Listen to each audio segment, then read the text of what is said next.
Welcome in, ladies and gentlemen, to episode 11 now of the Memorial Memo KSR's Kentucky Women's Basketball Podcast, brought to you by our friends over at Friends of Cole. Katie, got a lot to talk about today. You have two really exciting games that we're about to recap, and two more games we're about to preview. A lot on the plate today, but before we get to any of it, just first, Katie, how are you doing today? Well, as I'm sure a lot of people in Kentucky understand, there was a little bit of snow last night. I'm snowed into my house. I'm shocked that I have power, but besides that, How today's are been good. things? How's because it's because I'm here in Western Kentucky. You're over there on the eastern side. How are things in your Mhm. neck of the woods? I kind of live out in the county, so not very good. The snow is really bad. Like if I had to go somewhere, I definitely wouldn't be able to, but I don't have to go anywhere, so I'm That's fine. good. I can say fortunately here in McLean County it's not quite as bad. A little bit of ice, but not a ton of snow. Obviously everybody stay home. If you don't have to go anywhere, don't go anywhere. Stay safe, stay warm. But just moving on to the content part of the episode, Katie. Before we talk about the games, let's talk about rankings and such, right? Because Kentucky is number 15 in the AP poll. Uh, Moved up one spot from 16. You were stuck at 16 for what felt like 45 years, and then you move up to 15. Now, obviously, you sit there and you're like, well, we beat Mississippi State by 20. You beat Vanderbilt by 20. You move up one spot, and I don't know, it's hard because I look at the teams in front of Kentucky. I think all the teams like 1 through 9, Kentucky's not better than them. All of Mhm. like that's the top echelon of the sport. Kentucky's not quite there. At least I don't think they are. They could be, but I just don't think they are. But then Mhm. there's like 10 through 14, and I think Kentucky's right there in that mix of teams that's like, who knows if they're really better than. I honestly think Kentucky is probably more like 13th or 14th. I know Duke's at 14. I think Kentucky's probably a little bit better than Duke. Duke has some great wins, but they also have a loss to South Florida, and that's not the best loss to have. But Katie, Kentucky moves up one spot. How do you feel about that? I think I was a little bit shocked to have only moved up one spot because those are two 20-point victories over SEC teams. But granted, neither of these teams were ranked leading into the game. So I'm not like upset. I do think that Kentucky could be at 13 or 14. 15 is not bad. And thought it was really funny that during the games, a lot of people were talking on the board about, wow, so much for a 7 seed, right? Like this Yeah. team is not a 7 seed. So I think that there's still some time to prove yourself, especially after this coming week, but I'm not mad at a 15. I do think we could be higher, but it's not. I mean, I guess it's not that big of a deal right now. Right, and that's funny you bring up the 7 seed part because if you were now this isn't what they do, but if you're to go by the AP poll, Kentucky would be a 4 seed, and I think that's Mhm. honestly kind of where Kentucky is. Like I feel like this makes sense, like being a 4 seed, but the net Mhm. rankings, Kentucky was at like 31, 32, 33, somewhere in there. They shot up to number 23. So if the NCAA tournament started today, Kentucky would be a 6 seed. Again, I think it's a little underrated, but the net, and obviously, that's the thing they use, and that's the most important metric that we'll ever talk about. But Kentucky, number 23 in the net. But Katie, one of the reasons why Kentucky did move up, because they beat Mississippi State. And not only did they beat Mississippi State, Katie, they beat them, they beat them pretty good. You beat them 91-69 at home, Kenny Brooks, I guess maybe I'm a little bit similar to Kenny in the way that I was pretty jittery before the game because I'm sitting there and I'm like Kentucky, they should win this game, but is Kentucky gonna win it? And I guess now Kenny he wasn't like me in the I think he was just jittery because he's never been in an SEC game before and he's excited to coach in the SEC. But Katie, Kentucky beats Mississippi State 91-69. Just what were you kind of thinking? Your initial thoughts from that win? I mean, we both originally thought that Kentucky was not going to win. And so getting the win, especially at home, was really exciting because it wasn't a great play by Claire Strack or, the bigs during the game, but we saw a lot from our guards, which we haven't really seen yet. So it was really exciting to get to see the offense kind of fall into place, I think, and set a record high 17 threes during the game. And then it was the first time that two Kentucky players hit at least 7 threes in a game, so that was really exciting to see. I mean, it was history making, and it was just a fun game overall. It's kind of like what I think I said this in our rapid reaction. It probably sounds cheesy and stupid, but they don't call it Historic Memorial Coliseum for nothing. They slap that name on there because they know history is going to be made this season. But Hmm. just awesome games from Georgia Amore and Deja Lawrence. And, I'm sitting there and I'm watching this game and I'm texting back and forth to Corey Price. And I'm like, okay, man, what are these records? What do I need to have my eye on? And I'm sitting there thinking about Deja Lawrence. I didn't realize Georgia Amore was right there with her. Of course, they both hit 7 threes. Deja had 28 points. Georgia had 27. But Katie, what I thought was really neat about it is that Georgia Amore, she still had 9 assists. Hmm. She's still getting the ball out. She's still dishing the basketball and making things happen offensively. And let me tell you, if she can score 20 points and dish out 10 assists a game, she is the best point guard in the SEC and one of the best point Hmm. guards in the country.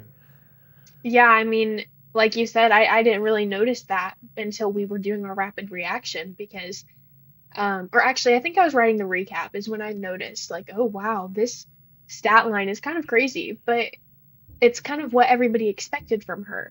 It just took a while for her to kind of get into that groove. And people kept saying, Virginia Tech fans kept like responding to tweets and things saying, don't doubt her because she's going to show you guys what she can really do. And she really did that. So I don't know what kind of motivation was there for her, but these past few games for her have been so incredible.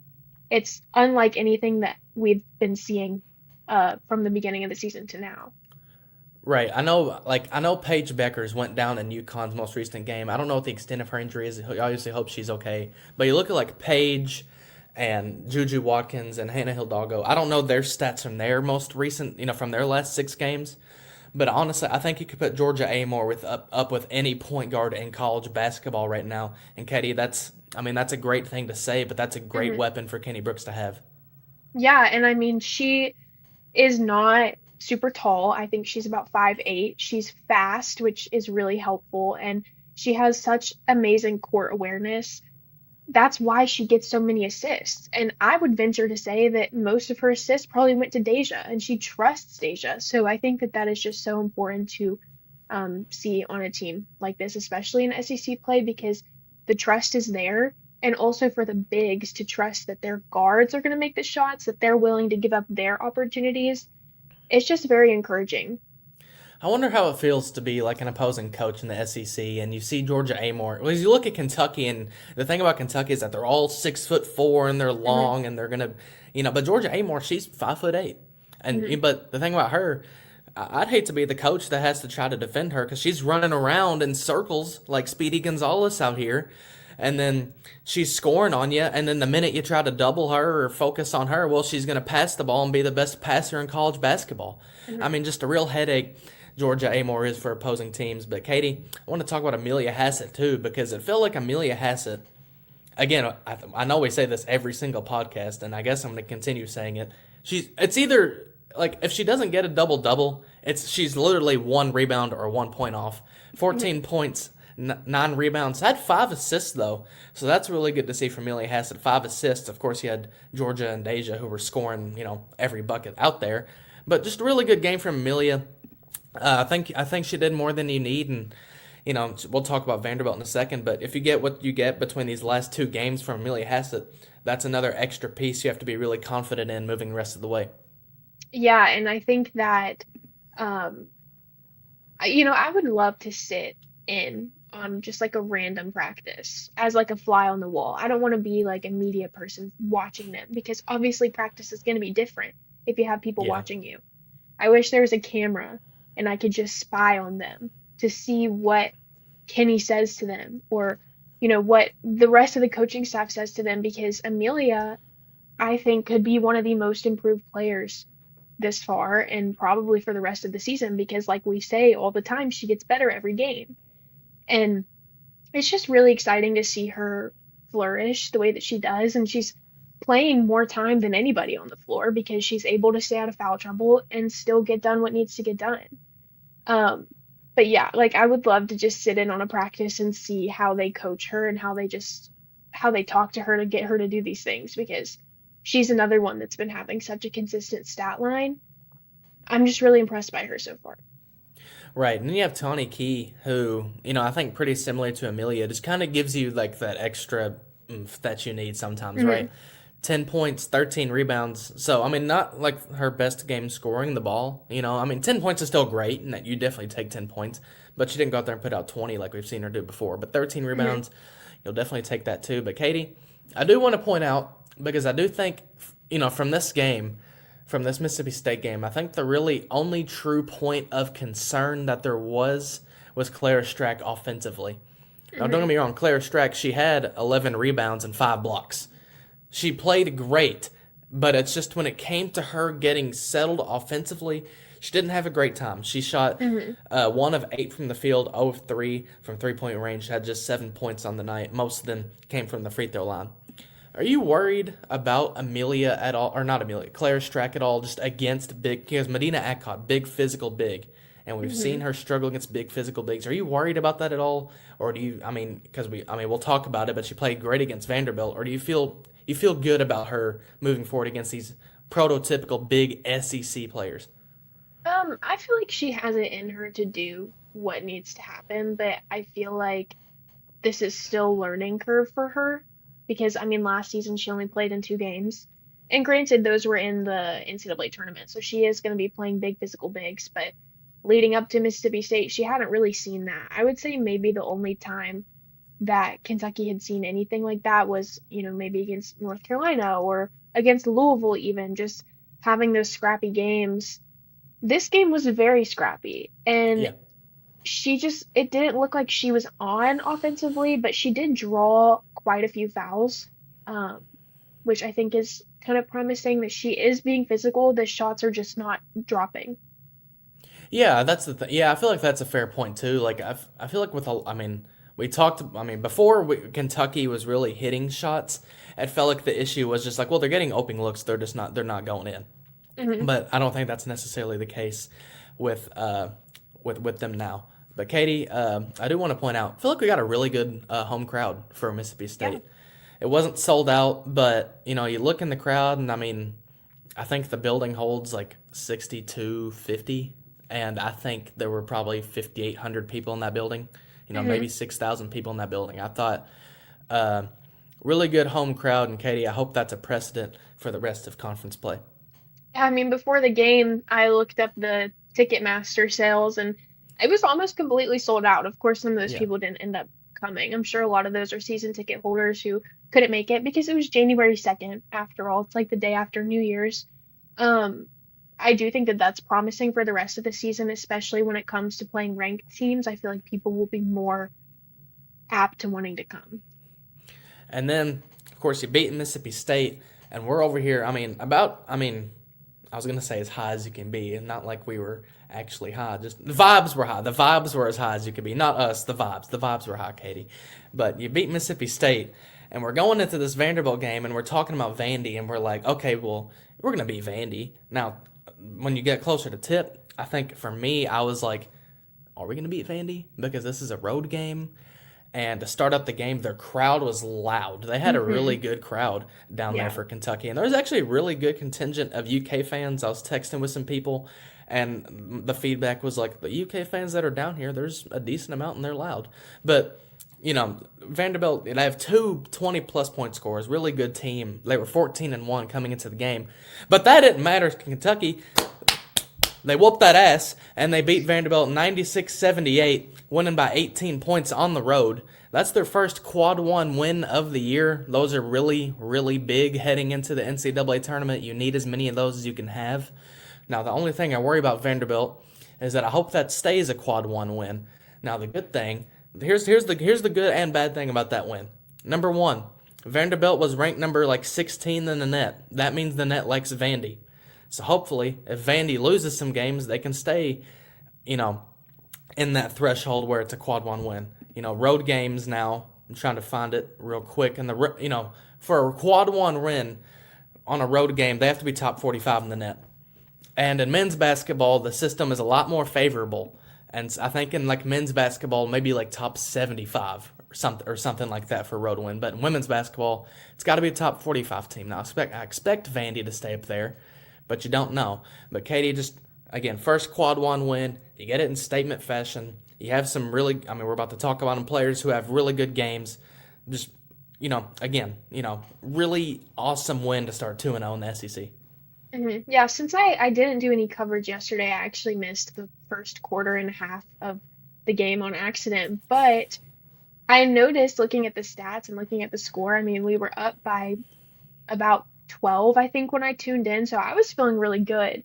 Of course, Vandy started to close the gap as it got closer to the end of the game, and then Kentucky pulled out the win. But just looking at the stats now, Kentucky had five scorers in double digits. Those were all five starters. So clearly something is right with all five of them. Yesterday, I think the lowest double digit score was Tiani Key. She had 14 points, and that was the lowest. Yeah. Of course, you had like Clara Silva and Snai Tyler. They both had 2 points apiece, but other than that, everyone was on offensively. And the 3 point shots were dropping again. And for that to happen 2 games in a row is really exciting because that shows consistency. And that was something that we hadn't really seen because one player, one guard might have an on day from the 3 point line and everybody else is off. But Amelia Hassett went 6 of 10 from three. That's her Yeah. best margin yet. And it's just really exciting to see that. And so it was a really good game overall, I thought. And yeah, just a really good win. Katie, I almost feel like, it's about non-conference play. Like, oh my goodness, Kentucky can't hit the three. They go into that Mississippi State game. I think they're shooting like 29% from three, just really poor shooting. Maybe they Hmm. just saved it for conference play. They were like, all right, let's not use our 3 point luck now. Let's wait until we need it in conference play. But like you said, just consistency is the main thing. You're building, ever since that North Carolina game, things have been on the up and up, and you're building consistent shooting, consistent offense. When the strength of this team was its defense, the defense seems to have maybe came down from what it was, but I mean, when you scored 80, 90 points every game, I don't think that's too bad. But Katie, I think Hmm. you got to start when you go with player stats. I think the first one you got to talk about again, Georgia Amore. I mean, not the most efficient offensive game, but 24 points, 9 assists, and I mean, I feel bad for anyone again trying to defend her. Just Georgia Amore, Katie, how about her? I mean, she's just dangerous. She's scary. Yeah, If I was a guard against Georgia Amore, I would not even know how to contain her. Like you said earlier, I would love to be a coach and just think, how in the world am I going to coach my players to guard Georgia? Because it seems like she can do anything. It seems like she is just little Sonic on the floor, like running circles yeah. around everybody, and you can't hardly do anything about her. So regardless of her not being the most efficient, she's scary. And if you have to guard her hard, that's probably why she's not being as efficient as we would prefer because she's getting double teamed and triple teamed every time she gets the ball. Um, but yeah, I mean she's been great and I'm really excited to see more from her. Right. I mean, I know it's funny because I bring up, well, she wasn't super efficient. Well, I mean, there's also the fact she had the best plus minus on the team, just Hmm. Kentucky. Now, that's in part because she plays the most on the team, but Kentucky was plus 19 with her on the floor. And I mean, that's Kentucky wins by 18. So, I mean, you have Georgia Amore, you're going to win basketball games. I think that's just pretty apparent. Then you have Amelia Hastakady, who 20 points. Again, I think this is probably her best all around game at Kentucky. 20 points, 7 of 11 shooting, 6 of 10 from three, 9 rebounds. And again, we always say 1 pointer, 1 rebound away from a double double. Well, she was 1 rebound away, and then 5 assists. But I just feel like, she came up huge in that Louisville game. She was really good against Mississippi State. But Katie, I feel like this Vanderbilt game was probably her best game, and I'm Hmm. excited to see where this goes with Amelia. Yeah, and she only played 30 minutes. So shooting that well in only 30 minutes, I mean, she missed out on basically an entire quarter. I Yeah. don't know exactly why because I'm gonna assume she probably got into foul trouble She pretty did, early. yeah. In the Um, second quarter, I don't mean to interrupt you. In the second, and this is like the one thing that had me worried. In the second quarter, she had 2 fouls. She picks up her third, and that's probably the most animated I've seen Kenny all season. He mhm, just getting into Amelia's. Well, I mean, not getting into Amelia's ear, but he's letting her know, like, what are you doing? Why are you fouling? With like 30 seconds to go in the half, now I can't play the third quarter. mhm. But because she was so hot offensively. Like she caught the ball, she'd shoot it, it goes in. And it's funny because like you bring her in the third quarter, she hits a she checks in after being out because of that foul trouble. She comes in immediately, hits a three. I mean, Amelia Hassett, I feel like she was kind of the edge for Kentucky in that game. Mhm. And again, sorry to interrupt you, but yeah, I think that's why she only played 31 minutes because of Mhm. the foul trouble. But I mean, those 31 minutes she did give were pretty good minutes. I feel like once a lot of these players, even Tiani Key, can kind of learn to stay out of early foul trouble, they will be so much more Yeah, efficient and contribute to the score a lot more than they do because I mean Tiani had 14 points, but she had four fouls and one of them was a technical, which yeah. granted I saw that and I don't really think that that was really a real You know what I technical, but say?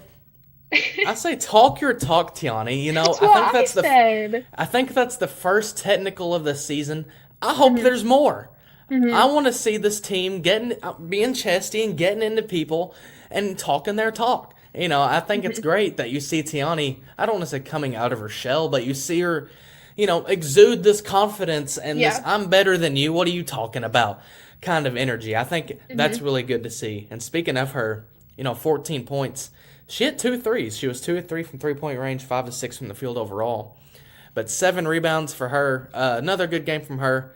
And like you said, got that technical. But Katie, I'll take that technical. Every single game if that's the energy booster that Kentucky needs. But I want to talk about Deja Lawrence because she had a really good game again.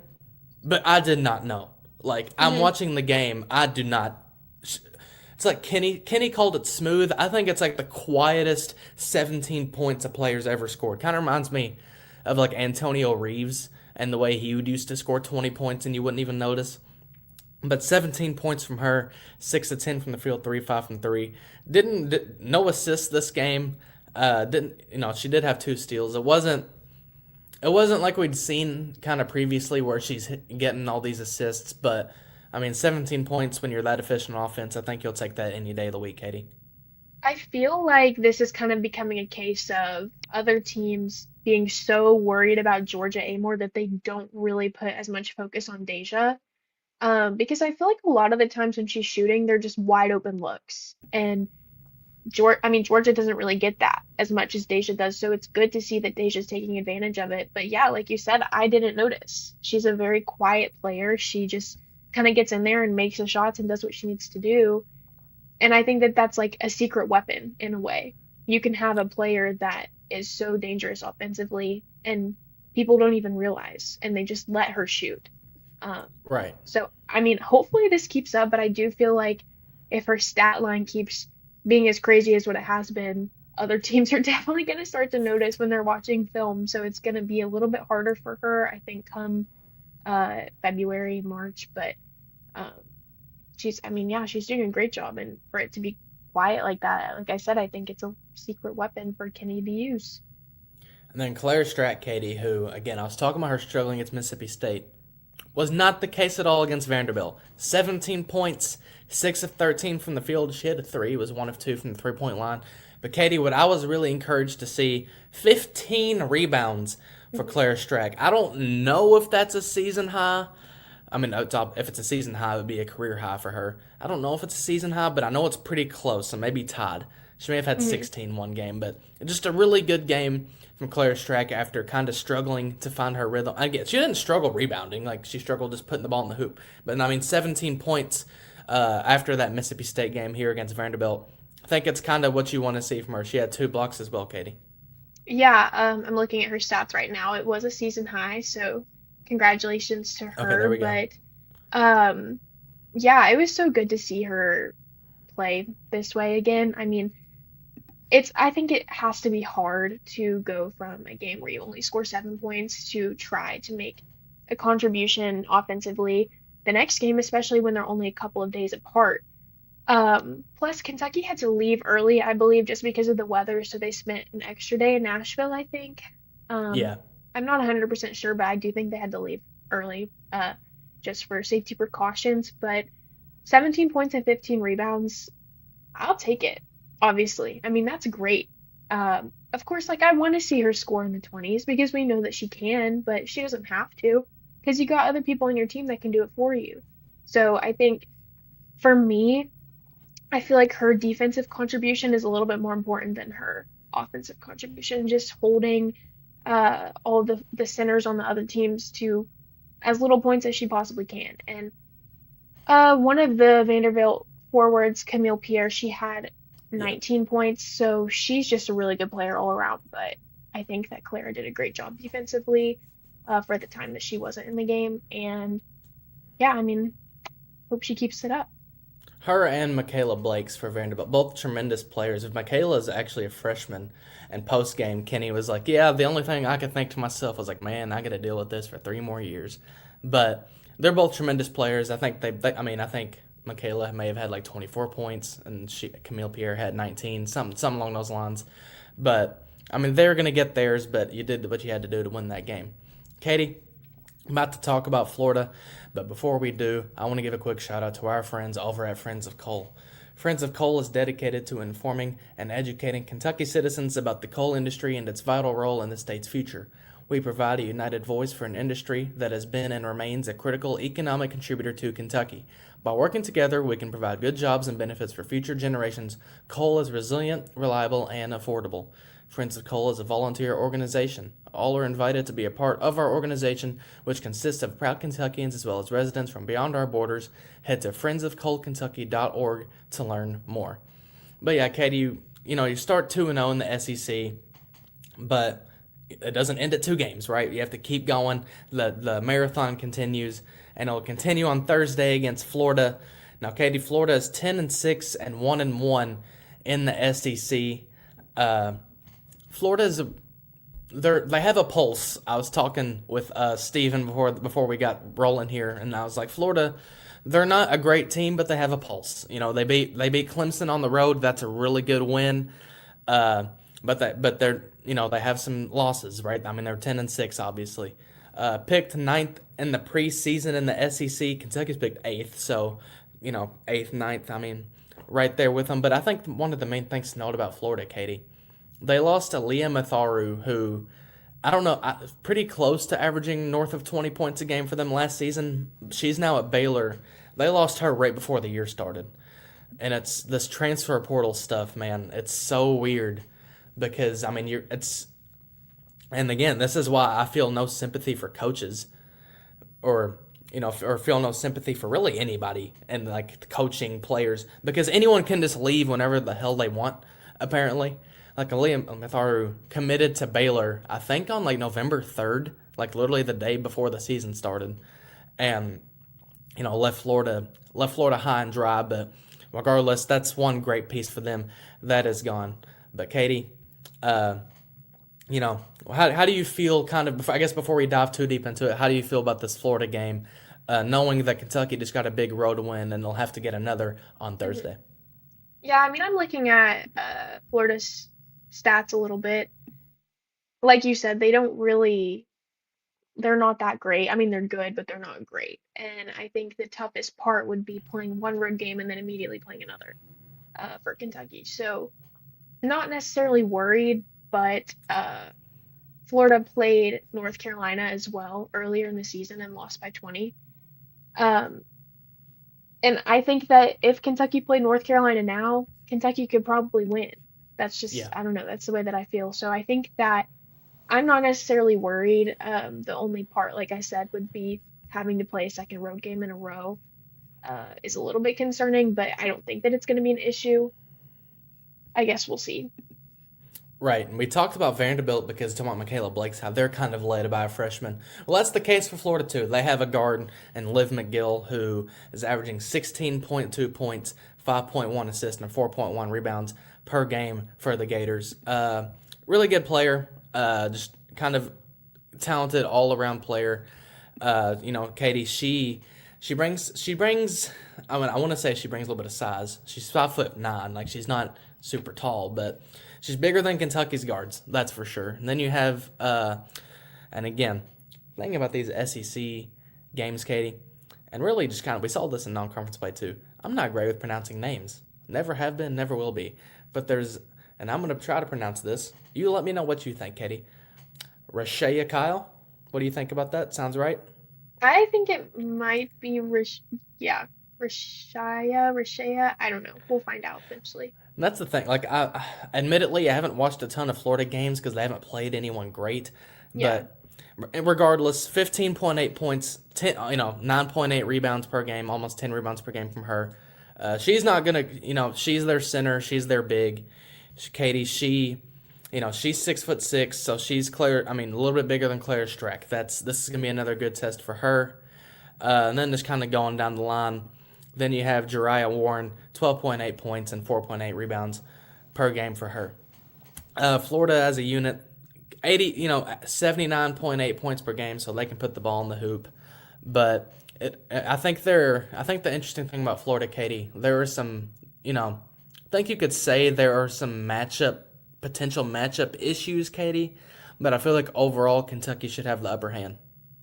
Yeah, I agree with that. I think the one thing that I'm a little bit more concerned about than anything is guarding Liv McGill, just because she is so talented. But I haven't really watched a lot of Florida, so that's something that I'm going to be doing here in the next couple of days. But um, yeah, I mean, they have good, talented players on their team, and they have a pretty decent amount of size, and they're pretty physical. At least they have been in the past couple of years. So um, it's going to be interesting to watch, especially guarding McGill. I don't know. I'm going to assume that Deja is probably going to be the one guarding her, just because I think that she's a little bit more aggressive defensively. But I think that I'm not feeling worried about this game as a loss, but I do think that if Kentucky is going to drop an away game besides maybe South Carolina, this one could be the one, just because it's, you're in the middle of an away stretch, so it's going to be a little bit hard to kind of catch your bearings. But I mean, other than that, I don't think that I'm really worried. Yeah, I can't say I'm super worried about Florida, but the thing about SEC road games, man, they're not a gimme. And even I Mm-mm. know you beat Vanderbilt by 18, I wouldn't expect to beat everybody by 18. And while I think Kentucky should be able to handle Florida fairly easily, it's not a certain win. This isn't Purdue Fort Wayne, even though that game wasn't even certain either. That game was close for a while. This isn't USC Upstate. We'll say that this isn't USC Upstate. Kentucky's going against. But then after that, before we get back on here on the airwaves again, back here on the KSR YouTube channel, Kentucky will have played Auburn. Auburn is 9-6 in the SEC, 0-2, or excuse me, 9-6 overall, and 0-2 in the SEC. Projected 12th in the preseason. So again, they're not the best either. And you're looking at their schedule right now, Katie, on the screen. Every good team they've played, they've lost to, and they even lost to Norfolk State. Auburn is, again, I don't think they're very good, Mm-mm. but and Kentucky plays that one at home. I feel pretty confident going into that one. How about you? Yeah, I mean, I feel pretty good about that. They lost to Ole Miss by almost 30, but they kept it pretty close with LSU. That was something that we were keeping an eye on, I think. Um, just because out of curiosity, like you kind of want the best teams to be upset, but of course when it comes to Kentucky, you don't want that to happen. And Auburn played at LSU. So I don't think that they're necessarily bad. Like you said, SEC games are not a gimme. They're not easy games, even if you're playing at home. So, um, again, I think Kentucky will come away with the win here, but you got to be like kind of a little bit worried because you never know what can happen. It's college basketball. Teams get upset all the time. So, while I think Kentucky will win, we both think that you never know. It could be a crazy game. We'll see. Right. And Katie, if there's really, the thing about Auburn, I think they're really like kind of like a two-player kind of horse, right? And it's Hmm. weird with Auburn because their leading scorer is Deanna Gaston, who is averaging 22.7 points, 8.4 rebounds per game. Now, she's shooting 50% from deep. It's pretty good, 50% from deep. But their second leading scorer, Katie, who I want to bring up, uh, Talia Scott. Now, the weird thing about Talia, and I'm looking at it right now, is that she has not played since November 22nd. Now she's been out obviously since then. If that name sounds familiar, it's because she was at Arkansas last season and was really good there. I don't know the extent of Talia's injury. But I do think it's worthy to note. I don't remember she tore her. I don't think she tore anything. But I remember her getting hurt, obviously. But I think it is worthy to note that, I mean, if she does come back, uh, I'm looking at it right now, is hopeful to return in SEC play. You don't know when that could be, but I think it's worthy to note her because she was pretty good at Arkansas last year as a freshman. But Katie, I think again she could come back against Kentucky. I don't know, but I think it's worthy to note someone that averages 20 points a game. Yeah, I mean, I am looking at her stats right now, and she obviously got out a little bit. I mean, she played 18 minutes in her last game and only scored seven Yeah, points. So if you're looking at the games where she played 30 plus minutes, she scored 26 points, 28 points. So if you take away that game that she got injured, she's averaging 27 points a game. And that's a little bit concerning because if she does come back, which if she's healthy, I'm sure she'll come back against Kentucky because they want to get the road win. She's probably going to yeah. drop 27 points. We'll see. I mean, I don't know. I don't know the extent of it, No. but I think that is something to keep in mind. But regarding players that are actually playing, Katie, players that we know for sure are playing. There's Taylon Collins, 9.5 points, 6 rebounds per game. Uh, she's one of their forwards, pretty, 6'1", so she's gonna bring some pretty good size there. And then along with her, Katie, there is I'm gonna try this one. Go Celia Sambane. It looks about right. 8.5 points, 5.1 rebounds. Auburn, pretty, fairly decent rebounding team. Not the best in the world, but when you're playing a team like Auburn, Kentucky, and again, same thing with Florida. Kentucky should have the upper hand. Kentucky should be able to win this fairly easily. And I think something that, I was sitting here thinking before we got rolling on the podcast, Katie. When you look at Kentucky's schedule, I think there is a very, very real chance Kentucky ends January 19-1 and 8-0 in Hmm. the SEC. Yeah. Because I'll just go through it real quick. You play because you play Florida on Thursday, and then Auburn, Georgia, at Georgia. Let me specify at Georgia, at Texas A&M, and then you play Arkansas and Alabama to end the month. Now Alabama is a very good team. They're 15-1 coming into Memorial. They could beat you, but Hmm. I mean, you win that game. You should. I mean, you should go undefeated in January because you're probably the better team in all of those games. But Katie, I think it'd be kind of insane when we're talking about like preseason expectations. If starting, when they play Oklahoma on February 2nd on the road, if Kentucky's 19-1 and 8-0 in the SEC, wouldn't that just be amazing, Katie? It would be amazing because you think about last year, at this point in the season, I don't remember the record, but if you think at the end of January, we were probably 3-5 in the SEC. So just being able to even Something like say that, that yeah. there's a real possibility to be 8-0 as a Kentucky team, as a Kentucky women's basketball team, it's just really exciting because this is a new era that we've been waiting for so long now. Um, so yeah, even for there to be a possibility, it's exciting, but it is a little bit worrying because I almost kind of feel like you want teams to go undefeated, but at the same time, I feel like some teams just kind of need to have good losses, if that makes sense, to learn from them. I don't really know what we need to learn. I feel like we'll figure that out. I think defensive issues might be a little bit of a thing right now, but I think if you get those ironed out, you can finish January 8-0 and then go into February, hopefully finish that undefeated. Um, that's a big dream. We'll see. If you could manage to get through February undefeated. Now, Katie, I think we're the best team in the sport, but just I mean, again, will Kentucky go undefeated in January? I don't know. Probably Mhm. not. Like they'll probably drop one, and you could Yeah. lose to Alabama. Like you could drop 1 or 2 games here in January, but I feel like at worst, we're talking like 17-3 heading Mhm. into January, or it is January heading into February. Just really good stuff.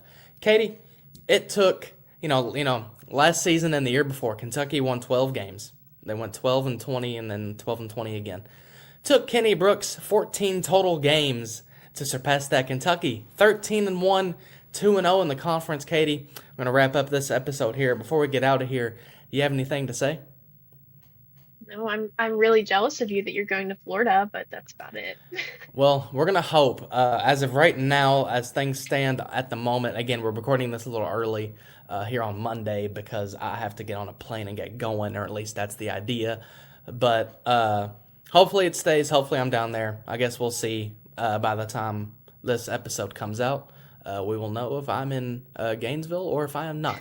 But regardless, thank you all for tuning in. Episode 11 now of the More Memo. Feels like we're just chugging along. Things are going great, and hopefully the vibes stay high when we're back this time next week. Thank you all for tuning in. This is Phoenix Stevens with Katie Hutchison. We will see you all next time.